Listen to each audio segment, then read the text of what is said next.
By the spring of 1453, the once mighty Byzantine Empire had withered to a shadow of its former self. What had once stretched across the Mediterranean world was now reduced to a handful of crumbling cities, a few isolated fortresses, and one defiant capital, Constantinople. For over 1,000 years, Constantinople had stood as the crown jewel of Christendom, an impenetrable fortress surrounded by massive, triple-layered walls and protected by its location, a strategic point between Europe and Asia. But now, those same walls were cracked, patched with mismatched stones, and manned by a dwindling force of poorly paid soldiers, aging mercenaries, and desperate citizens. The city was a ghost of its former self. Where emperors once paraded in golden robes through marble palaces, now monks whispered prayers in half-empty churches, and smoke rose from abandoned districts. The population had shrunk to under 50,000, a fraction of its glory days, and yet hope still lingered. Constantine XI Peleioslus, the last emperor of Byzantium, ruled with grim resolve, a warrior more than a politician. He understood what was coming, and he knew it would be the end. Still, he refused to flee. He swore to fight, to stand with his people, and to defend the city to the last breath. But against him rose a force unlike any Byzantium had ever faced before, Sultan Mehmed II, a 21-year-old Ottoman ruler with ambition burning in his eyes. Known as Mehmed the Conqueror, he wasn't just seeking land, he wanted immortality and history, and he believed that capturing Constantinople, the city of emperors and saints, would make him a legend. In early April 1453, Mehmed arrived at the city gates with an army numbering over 80,000, some say even more. Along with the most powerful weapon Europe had ever seen, a massive bronze cannon designed by a Hungarian engineer named Urban. It was so large it had to be dragged by 60 oxen, and when it fired, the earth itself seemed to tremble. The Byzantines had less than 7,000 defenders, including a few hundred Genoese soldiers, under the command of Giovanni Giustiniani, a mercenary who had become a key figure in the desperate defence. This was not just a siege, it was the end of an era, the last stand of the Roman Empire, the dying breath of a world that had survived crusades, plagues, civil wars, and invasions for more than a millennium. The stage was set, the armies were in place, and the fate of Constantinople, and perhaps of all Christendom, hung by a thread. For over 1,000 years, the walls of Constantinople had been a symbol of the city's invincibility. These weren't ordinary walls. They were a masterpiece of military engineering designed to outlast empires and repel armies, and in the spring of 1453, they would face their final test. The city's land walls, known as the Theodosian Walls, stretched over 5 kilometres, towering up to 40 feet high, and layered in 3 concentric defences, an inner wall, an outer wall, and a wide moat. Each level was a death trap for any army foolish enough to attempt to line the walls at regular intervals, giving defenders the high ground for archery, artillery, and boiling oil. These walls had turned back everything from Avars to Arabs to Crusaders. Even in 1204, during the Fourth Crusade, the city had only fallen due to betrayal, not the strength of its defences. Now, with a vastly outnumbered garrison and little hope of reinforcements, the Byzantine pinned everything on these ancient stones. But time had taken its toll. Portions of the walls were crumbling, repairs had been rushed and uneven, and worse, the defenders were spread thin. Less than 7,000 soldiers to man miles of walls. A mathematical impossibility. Still, Emperor Constantine XI and his Italian ally, Giovanni Giustiniani, divided the forces with military precision. Giustiniani and his Genoese men took charge of the most vulnerable section, the Mesoton, where Mehmed's massive cannon would be aimed. Behind the walls, women, children, and monks worked tirelessly to carry stones, fill gaps, and supply the defenders. Every able body was part of the defence. Nobles stood beside beggars, Greeks beside Italians. This was not just about empire, it was survival. Meanwhile, Sultan Mehmed II, deployed his siege in a methodical fashion. He surrounded the city on land and sea. His engineers dug trenches and built artillery platforms. But the centerpiece of his attack was Urban's Great Bombard, a massive cannon capable of firing 600-pound stone balls. Blockade, protecting the Golden Horn by taking his fleet overland. The idea sounded like a fantasy.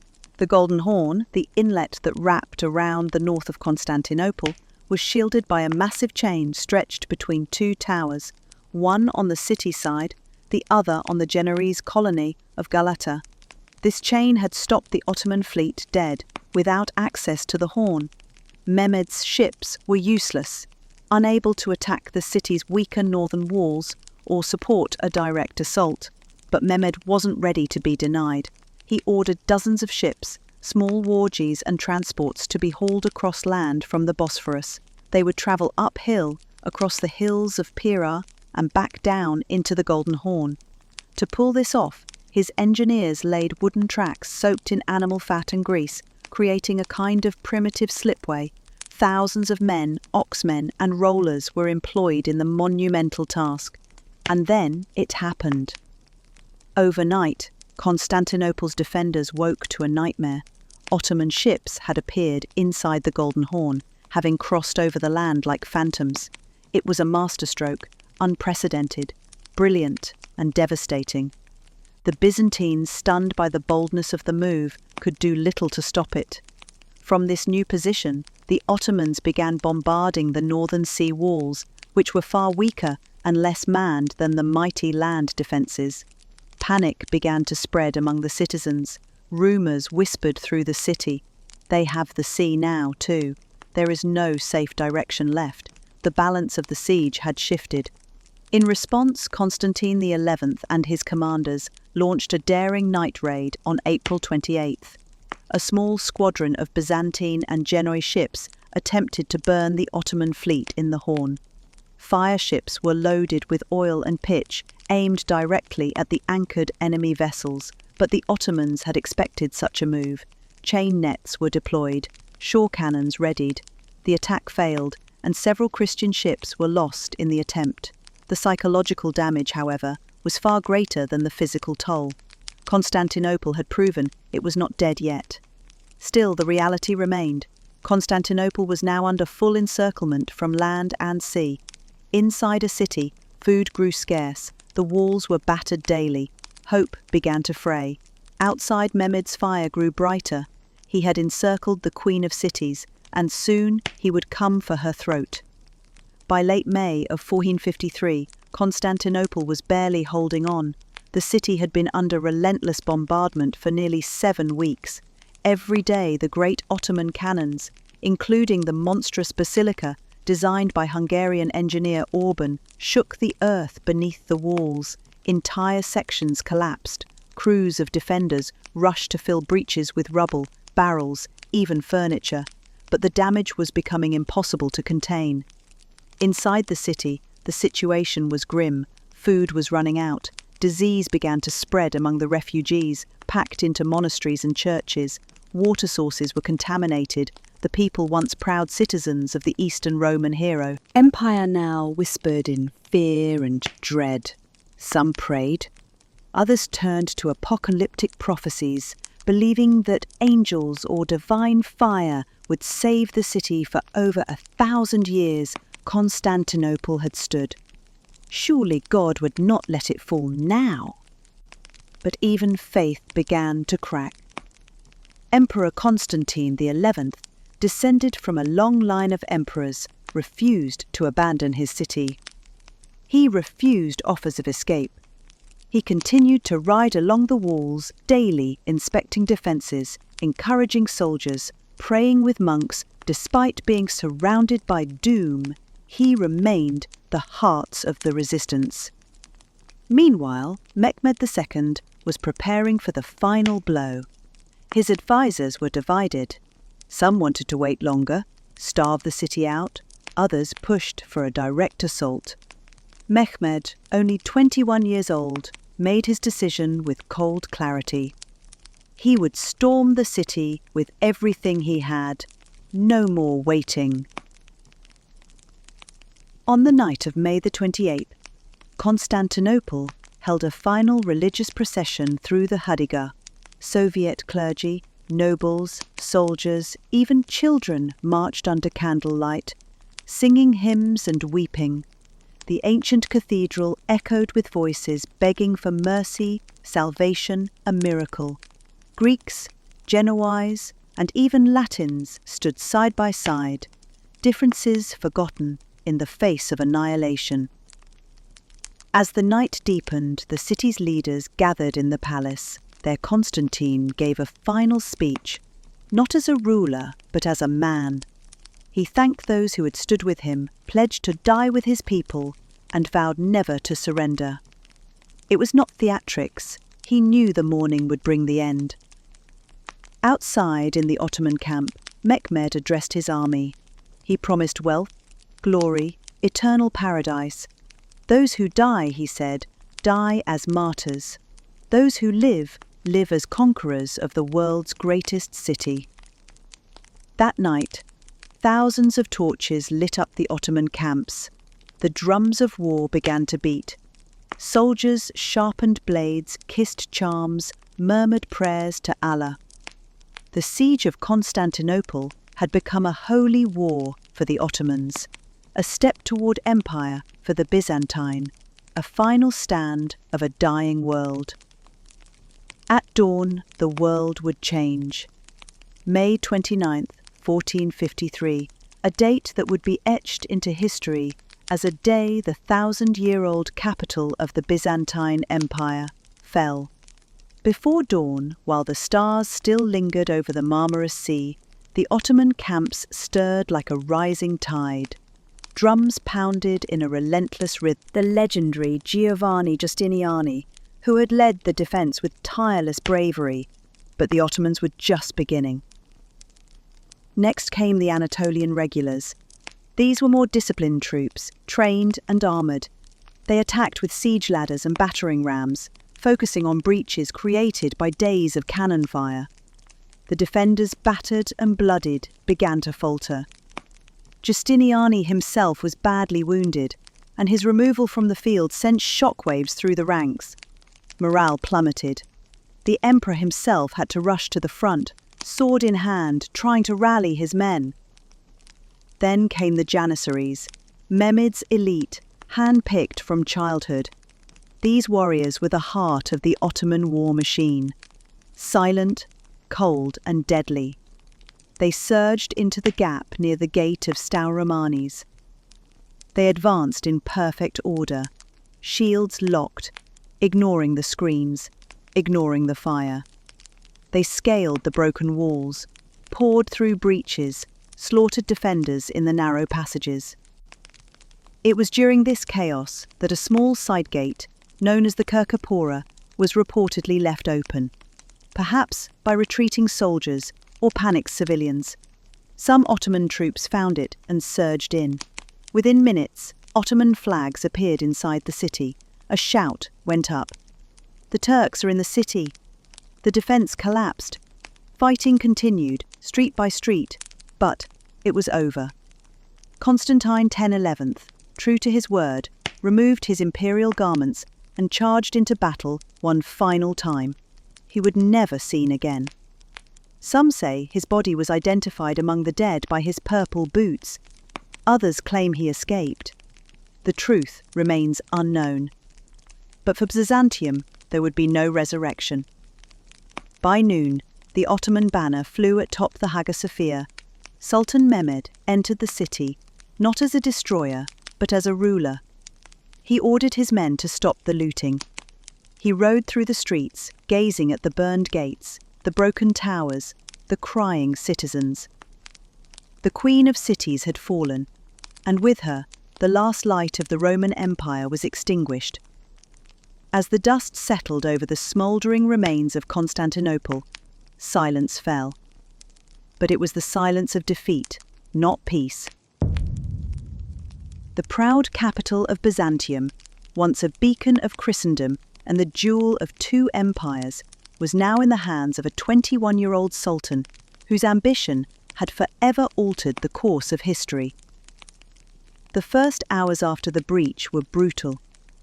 Despite Sultan Mehmed's intentions to restore order, chaos ruled the city.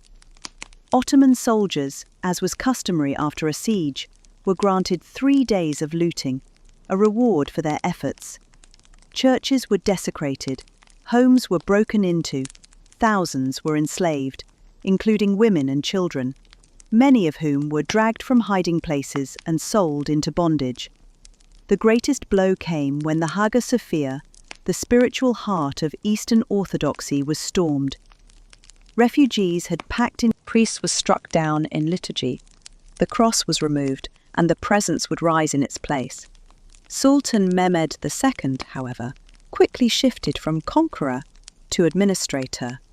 He entered the Hagia Sophia himself, reportedly walking over the rubble and blood-stained floors, and ordered an immediate stop to the pillaging. His message was clear. Constantinople was not to be raised like a prize. It was to be reborn. He declared himself the new Kaiser, Caesar of Rome.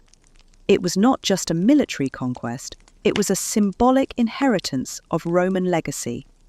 The city would become the capital of his empire, a seat of power, even greater than before. To rebuild Constantinople, Mehmed took a pragmatic approach. He invited Greeks, Armenians, Jews, and other communities to resettle the city. He established the Rum Millet, allowing the Orthodox Church to continue under Ottoman supervision. The Patriarch of Constantinople was reappointed, not as a political rival, but as a leader of the Christian minority. The city's new name, Istanbul, would take centuries to solidify in common usage.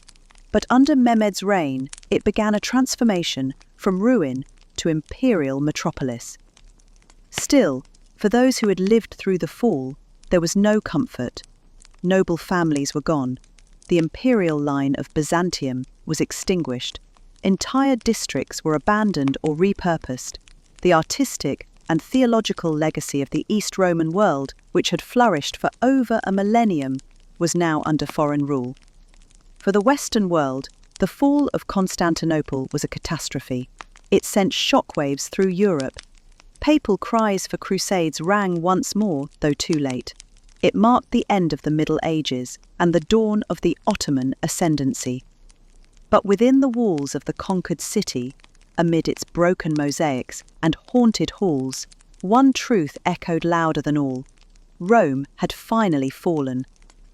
The fall of Constantinople in 1453 did not simply mark the end of a city, it signalled the collapse of a civilization, the death of an empire, and the beginning of a new world order.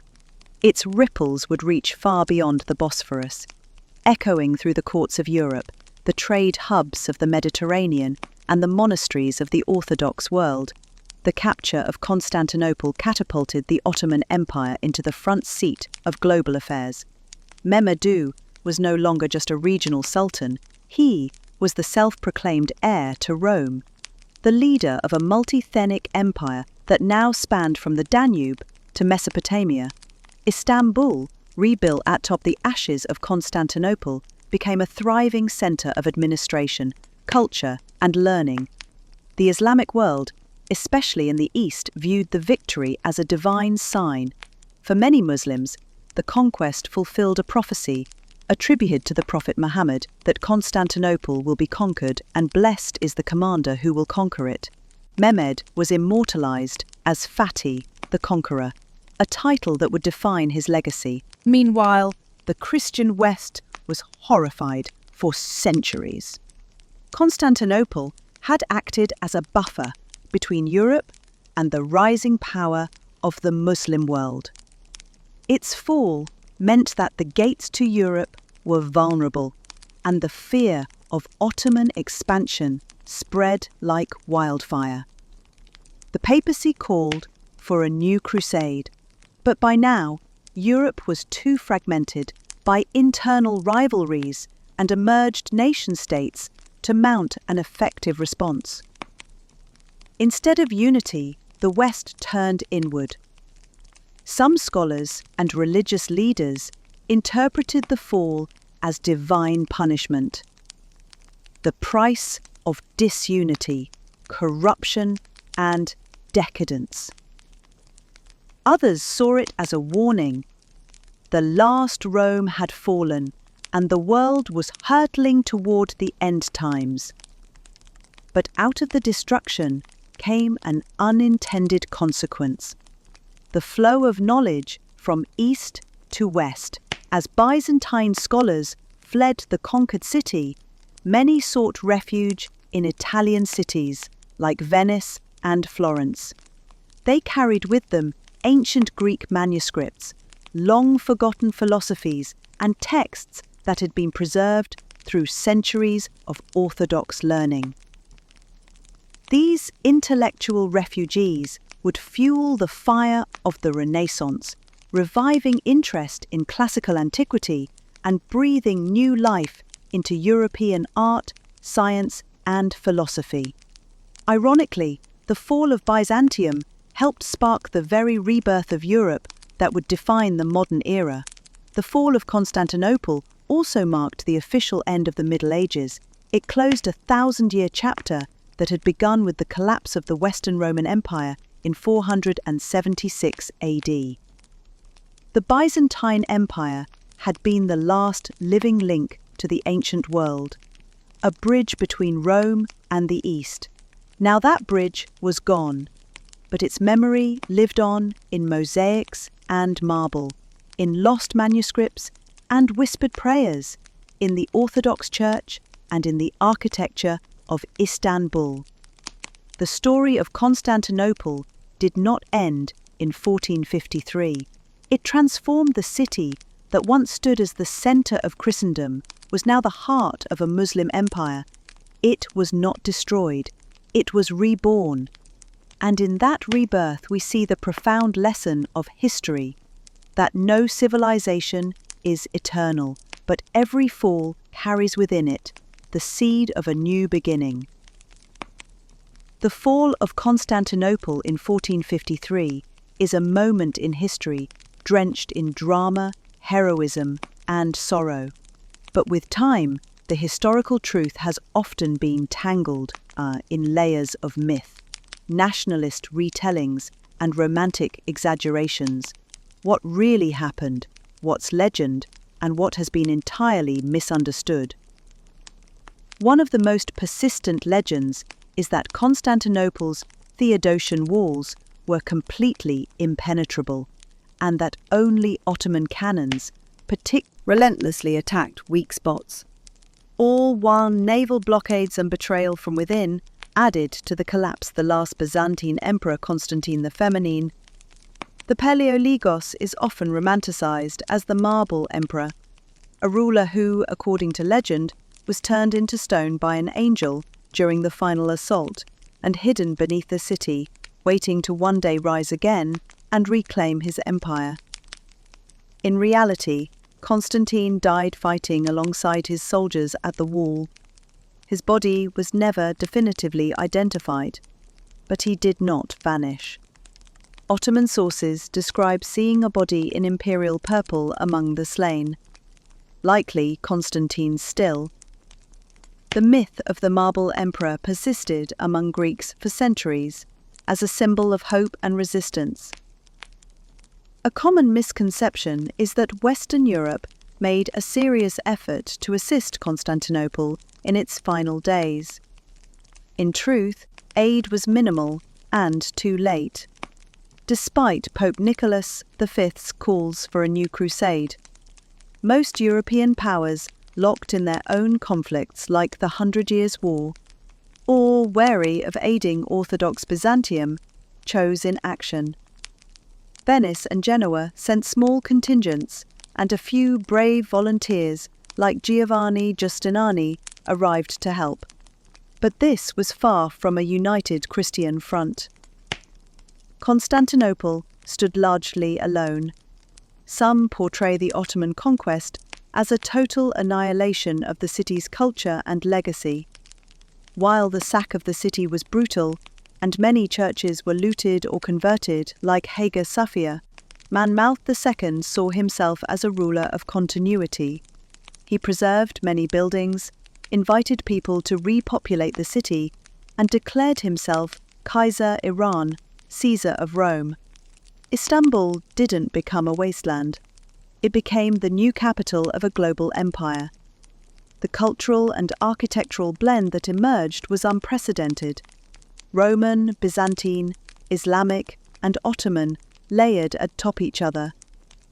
In truth, the fall had been decades in the making. The Byzantine Empire had been shrinking for centuries, surrounded by rising Turkish principalities and internally weakened by political infighting, economic crisis, and religious divides. The city's fall was not a sudden tragedy. It was the final breath of an empire that had been dying slowly for over 200 years. The fall of Constantinople was not just the end of an empire, it was the beginning of a new chapter for the city and its inhabitants. But, for those who lived within its walls on that fateful day in May 1453, the aftermath was a complex mix of horror, upheaval, and unexpected rebirth. As Ottoman forces surged through the city after the final breach, panic swept through the streets. Churches were broken into, icons were smashed, and terrified civilians fled or hid. The Hagia Sophia, where hundreds had gathered in desperate prayer, was stormed. Some were slaughtered. Of Christian dominance was now the property of the Sultan. Looting and violence marked the first day it was traditional in medieval warfare for victors to be allowed 3 days of plunder. Soldiers ransacked homes, took valuables, and captured citizens as slaves. Thousands were taken, men, women, and children, and sold throughout the empire. Not all who were captured remained in chains. Mehmed II, keenly aware of the importance of rebuilding the city, issued orders to protect and repopulate it once the initial chaos passed. He allowed many skilled workers and artisans to remain. Some citizens, particularly Greek Christians, were granted protection under the status of dhimmi, or non-Muslim subjects under Islamic rule. In exchange for taxes, a great many others were forcibly relocated to Constantinople from other parts of the Ottoman Empire, including Armenians, Jews, and Muslims, in an effort to repopulate and revive the shattered city. Mehmed wasn't interested in destroying Constantinople. He wanted to transform it into the capital of a multicultural, multi-religious empire. He issued proclamations inviting people from across the empire to move to the city, offering land and incentives. He even reopened the Greek Orthodox Patriarchate, allowing the Christian community to retain spiritual leadership under Ottoman oversight. Far from being erased, Mehmedine traditions were slowly absorbed and transformed into something new, not Greek, not Roman, not purely Islamic, but uniquely Ottoman. While many churches were converted into mosques, including Hagia Sophia, others were allowed to remain in Christian hands. The Ottomans introduced the millet system, which permitted religious minorities to govern their own communities with a degree of autonomy. Jews, who had faced persecution in Europe, were welcomed in Istanbul. Armenians flourished. Greek Christians maintained schools and institutions. Yet, this coexistence was not always peaceful. Non-Muslims faced higher taxes, social limitations, and were often treated as second-class citizens. Still, compared to the religious wars of Europe, Ottoman policy was in many ways remarkably pragmatic. The emotional toll of the conquest lingered for centuries. Greek Orthodox Christians across the world mourned the great city and its fall. For many, it symbolized the end of Christian dominance in the East in Greek culture, and Orthodox liturgy, the memory of Constantinople, lived on as a place of martyrdom, spiritual loss, and eternal hope for return. Even today, the fall of Constantinople is a powerful cultural memory filled with emotion, symbolism, and conflicting interpretations. The fall of Constantinople in 1453 was not merely the dramatic end of a once mighty empire. It was a historical earthquake, one whose aftershocks still echo. Modern geopolitics, culture and religious identity, the siege and capture of the city marked a turning point in world history, closing the curtain on the medieval world and ushering in the early modern age. Though the Western Roman Empire fell in 476 AD, many historians argue that 1453 truly marked the final death of Rome. The Byzantine Empire, which had carried on Roman traditions, law and culture for 1,000 years, was finally extinguished. After that, there was no longer a Roman emperor, no Caesar to carry the torch of imperial legacy. This deeply symbolic moment shook Europe. It marked the end of Christian dominion in the Eastern Mediterranean and the rise of a powerful Islamic empire in its place. The dream of a unified Christendom with Rome and Constantinople as its twin pillars was shattered. Constantinople, now renamed his tumble, became the shining jewel of the Ottoman Empire under Sultan Mehmed II and his successors. The city grew into one of the greatest metropolises of the Islamic world. It became a centre for art, science, trade and architecture, with new mosques, palaces and public works rising where Byzantine structures had once stood. The Ottomans, now ruling from the former capital of Eastern Christianity, repositioned themselves as heirs to both Islamic and Roman traditions, a fusion that made them one of the most formidable empires in history. For centuries, the fall of Constantinople cut off European access to traditional trade routes to Asia. The Silk Road, once guarded by Byzantium, was now under Ottoman control. In response, European powers began seeking alternate paths to the east, leading to the Age of Exploration. Within decades, Columbus would reach the Americas and Vasco da Gama would sail to India around Africa. These discoveries would transform the global economy and shift power from the Mediterranean to the Atlantic. Ironically, the fall of Constantinople helped accelerate the rise of Europe as a dominant world force, even as it dealt Christendom a crushing blow. As a city fell, Byzantine scholars fled westward, carrying with them ancient Greek texts, philosophical ideas, and scientific knowledge that had been preserved in Constantinople for centuries. These texts, many forgotten or banned in Western Europe, helped ignite the Renaissance, a cultural rebirth that would reshape European thought, politics, and art. So, while Constantinople burned, its knowledge seeded a new future in the lands that once viewed Byzantium as a rival. Today, the fall of Constantinople remains deeply symbolic for the Christian. It is a moment of profound loss, often remembered with sorrow, reverence, and a sense of destiny. For the Muslim world, it is a moment of triumph and civilizational ascension. In Turkey, the conquest is celebrated as a founding moment of national pride, especially by modern leaders seeking to draw on Ottoman legacy. Conflicts over Hagia Sophia, status debates over imperial memory, and religious tensions all stem, at least in part, from that day in 1453. The story of Constantinople's fall is more than a battle tale. It's a reminder of how empires rise and fall, how cultures collide and fuse, and how single events can change the trajectory of human history. Whether viewed through the lens of faith, politics, or power, the fall of Byzantium remains one of the most significant and haunting episodes in our shared past.